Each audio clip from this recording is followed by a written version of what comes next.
today we are discussing about the nozzle of the steam turbine. The stage delivers 4 kg of the steam per second at the angle of the 18 degree and the speed of the 425 meter per second. The blade outlet angle is 22 degree and the blade velocity coefficient is 0.76. Determine the power developed under the blade inlet angles. Take the prescribed speed of the wheel as 170 meters per second.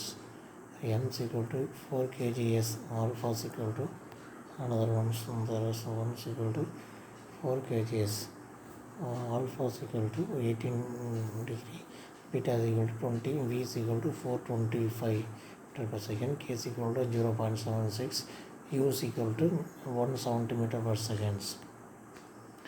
And then யூஸுக்கு velocity diagrams வந்து நார்மலாக இப்போ தான் நம்ம draw பண்ணியிருக்கோம். அதில் scale வந்து 1 centimetres equal to 15 metres per seconds அதை எடுத்து நம்ம அனலைஸ் பண்ணியிருக்கோம். அதான் ஏபி இந்த அனலைசிஸ் அந்த யூவோட டிஸ்டன்ஸ் தான். அதுக்கப்புறம் அங்கேருந்து ஆல்ஃபா வந்து எடுக்கணும். எவ்வளோ சார் டிகிரி எடுக்கணும், ஆல்ரெடி டேக்கிங் 18 டிகிரி நம்ம ஆல்ஃபா வந்து ட்ரா பண்ணியிருக்கோம். ஆல்ஃபா ட்ரா பண்ணதுலேருந்து அதிலேருந்து நம்ம என்ன சார் எடுக்கணும் பார்த்தீங்கன்னா, அங்கேருந்து நம்ம பீட்டா ஒன்று கால்குலேட் பண்ணுறோம். அந்த ஒரு ஏ எண்ட்லேருந்து ஆல்ஃபா ட்ரா பண்ணியிருக்கோம். இதே பாருங்கள் ஏபி இதுதான் தட் இஸ் கால்ட் பண்ணுறோம். ஏபி வந்து ஃபஸ்ட்டு ஒரு லைன் ட்ரா பண்ணுறோம். அது வந்து இது வந்து 3.4 மீட்டர் பர் செகண்ட்ஸ் கொடுத்துருக்கோம். அங்கே வந்து ஆல்ஃபா பாருங்கள் 18, ஏ லைன்லேருந்து 18 எடுத்து ட்ரா பண்ணியிருக்கோம். அங்கேருந்து ஏபி கொடுத்துருக்கோம். அது வந்து வெலாசிட்டி டயக்ராம்ஸ் 1 அது வந்து 8.5. அங்கேருந்து நம்ம திருப்பி எகைன் ஒன்று எடுத்து எங்கே சர்வீஸ் பண்ணுறோம் அப்படின்னு பார்த்துக்கிட்டிங்கன்னா, நம்ம டியிலேருந்து ஒரு 90 டிகிரி மேலே கொடுத்து அங்கேருந்து ஒரு 100 ஆர்ம்ஸ் கொடுத்து ஜாயின் பண்ணிக்கிறோம். ஏபிசி லைன்ஸ் கொடுத்துட்டு அப்புறம் நம்ம அதுலேருந்து பியிலேருந்து டி கனெக்ட் பண்ணணும். அது வந்து வெலாசிட்டி ஃப்ரிக்ஷன்ஸ் வந்து எவ்வளோ 2.1. அது எடுத்து பார்த்தோம்னா நம்ம நார்மலைஸில் வந்து என்ன கொடுக்குறோம் பார்த்திங்கன்னா, பி வேல்யூஸ் அதான் பீட்டா வேல்யூ ஒரு பாருங்கள். பீட்டா வேல்யூவோட ஆல்ஃபா எவ்வளோ வந்து 22 டிகிரி சென்டிகிரேட்டில் வரும். 26.1 ஃப்ரிக்ஷன் ரேட் வந்து 5.1 சொல்லக்கூடாது. இந்த வெலாசிட்டி டயக்ராம் மேலே கொடுத்துருக்கோம். அதையே தகுந்த கூட கீழே வந்து நம்ம ட்ரா பண்ணணும். அடுத்து விஆர்1 ஈக்குவல் டு விஆர்2 இந்த பீட்டா 2 வேல்யூஸ் வந்து நம்ம ஃபார்முலேட் கண்டுபிடிக்கிறோம். கண்டுபிடிச்சி வந்து 4.1 கண்டுபிடிச்சி யூஸ் பண்ணுறோம். அதே again use for F1 for the வந்து அதே 90 டிகிரிஸ் இந்த அப்டர்ஸ் பண்ணலாம். அதே விஆர்2 ஃப்ரிக்ஷன் ஃபேக்டர்ஸ் 2 இது வந்து ரேடியேஷன்ஸ் ஃப்ரிக்ஷன்ஸ் 2 அதை நம்ம கண்டுபிடிக்கிறோம். அங்கே இருக்கும்போது வண்டி கொடுத்தாலும் இருக்கும். அதில் வந்து என்ன பார்த்தீங்கன்னா alpha 2 values that is called as used for that is velocity diagrams. இதுதான் முக்கியம். இந்த ஸ்டீம் டர்பைனை பொறுத்தவரைக்கும் இந்த வெலாசிட்டி டயக்ராம்ஸ் மென்ஷன் பண்ணி தான் நம்ம ப்ராப்ளமே சால்வ் பண்ணுறோம். ஒவ்வொரு வேல்யூஸ் மட்டும் எடுத்து நம்ம யூஸ் பண்ணணும். பட் நம்ம அதை விட்டுட்டோம் அப்படின்னா நம்ம எதுவுமே யூஸ் பண்ண முடியாது. That is a power developed இந்த power equal to M1 VW1 + VW2 × 4 × 3.4. இதில் நம்ம கொடுத்துருது எல்லாமே வச்சு நம்ம அப்ளை பண்ணலாம். 4 × 3.4 × 8.1 + 0.4 to scale 50 squares into 230